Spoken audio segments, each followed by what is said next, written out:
Langsung saja saya akan menjelaskan materi tentang sejarah politik. Sejarah politik di Indonesia. Para politik pertama-tama lahir di negara-negara Eropa Barat. Pada mulanya perkembangannya hanya di negara-negara barat seperti Inggris dan Prancis.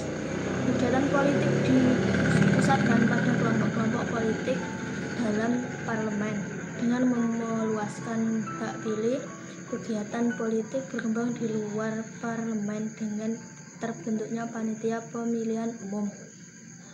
Sejak masa penjajahan Belanda dan Jepang, macam-macam partai politik yang bertujuan sosial maupun berasaskan agama telah ada di Indonesia, seperti Partai Budi Utomo, Muhammadiyah, dan Cakerta Islam atau PNI, Katolik, Masyumi, dan sebagainya. Hal ini merupakan suatu bentuk manifestasi rakyat Indonesia untuk mengingatkan Indonesia merdeka dari bangsa asing.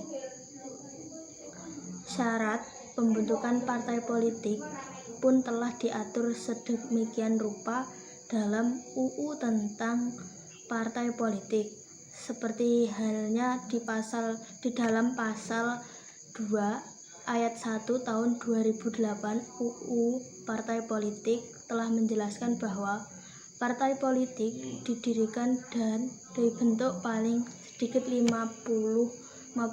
orang warga Indonesia yang berusia 21 tahun dengan akte notaris, sehingga setiap kelompok orang tidak dapat dengan sembarangan ingin membentuk suatu partai politiknya sendiri. Berikutnya berbagai pengertian dan definisi dari partai politik menurut beberapa para ahli, yaitu 1. Menurut Carl G. Friedrich, partai politik adalah sekelompok manusia yang terorganisir secara stabil dengan tujuan merebut atau mempertahankan penguasaan terhadap pemerintah bagi pemimpin partainya. Dan menurut R.H.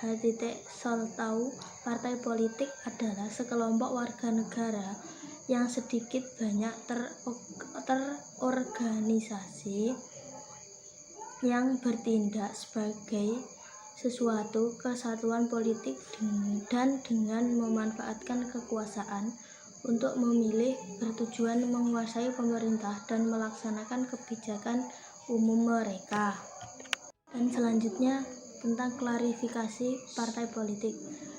Klarifikasi partai politik dapat dilakukan dengan berbagai cara. Jika dilihat dari segi komposisi dan fungsi keanggotaannya, secara umum partai politik dapat dibagi dalam 2 jenis, yaitu partai as dan partai kader. Partai massa mengutamakan kekuatan berdasarkan keunggulan dengan jumlah anggota. Oleh karena itu, ia biasanya terdiri dari pendukung dan berbagai aliran politik dari masyarakat yang sepakat untuk bernaung di bawahnya dalam memperjuangkan suatu program yang biasanya luas dan agak kabur. Selanjutnya tentang fungsi partai politik. Berikut ini fungsi-fungsi dari partai politik. 1. Sosialisasi politik. Fungsi pertama ini yaitu fungsi sosialisasi politik. Yang dimaksud dengan sosialisasi politik ialah proses pembentukan sikap dari diri politik masyarakat itu sendiri. Melalui proses sosialisasi politik inilah para anggota masyarakat memperbolehkan sikap dan orientasi terhadap kehidupan politik yang berlangsung dalam masyarakat.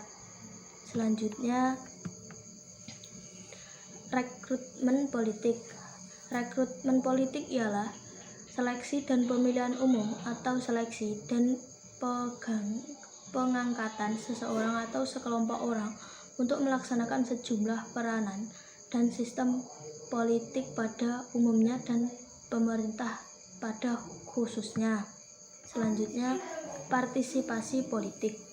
Partisipasi politik ialah kegiatan warga negara biasa dalam mempengaruhi proses pembuatan dan pelaksanaan kebijakan umum dan dalam menentukan pemimpin pemerintahan. Dan selanjutnya, pemandu kepentingan. Dalam masyarakat terdapat sejumlah kepentingan yang berbeda dengan orang lain, bahkan acap kali pertentangan seperti antara kehendak yang diinginkan dengan seorang dan kehendak yang tidak diinginkan oleh orang lain. Selanjutnya, komunikasi politik. Komunikasi politik ialah proses penyampaian informasi mengenai politik dari pemerintahan kepada masyarakat dan dari masyarakat kepada pemerintah. Selanjutnya, pengendalian konflik. Dalam arti luas, konflik yang dimaksud dari tugas ini melalui dari perbedaan pendapat sebagai pada pertangkaian fisik antar individu atau kelompok dalam masyarakat dan negara demokrasi. Setiap warga negara atau kelompok masyarakat berhak menyampaikan dan memperjuangkan aspirasi dan kepentingannya, sehingga konflik merupakan gejala atau sukar.